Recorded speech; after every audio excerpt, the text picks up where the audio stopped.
नमस्कार मित्रांनो, तर तुमचं स्वागत आहे आपल्या चॅनलवर. तर आपण RTE बद्दल माहिती बघणार आहोत.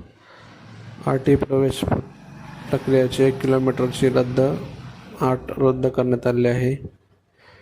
त्यामुळे 1 किलोमीटरच्या आत असलेल्या शाळांची निवड करून फॉर्म सबमिट करता येईल व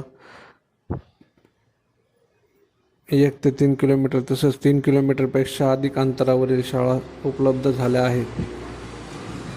ज्यांनी फॉर्म भरलेले आहेत त्यांना त्यात बदल करता येणार आहे. तर तिथं ऑप्शन अनकन्फर्म करण्याची सुविधा उपलब्ध करून देण्यात आलेली आहे.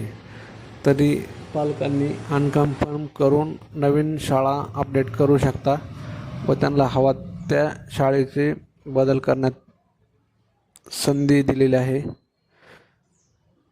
तरी आपण अंतिम तारखेच्या अगोदर फॉर्म सबमिट करावा. तसेच फॉर्म भरण्याचे अंतिम दिनांक 25/3/2026 राहील. धन्यवाद. व्हिडिओ आवडल्यास लाईक, शेअर, सबस्क्राईब करा. धन्यवाद. नमस्कार मित्रांनो.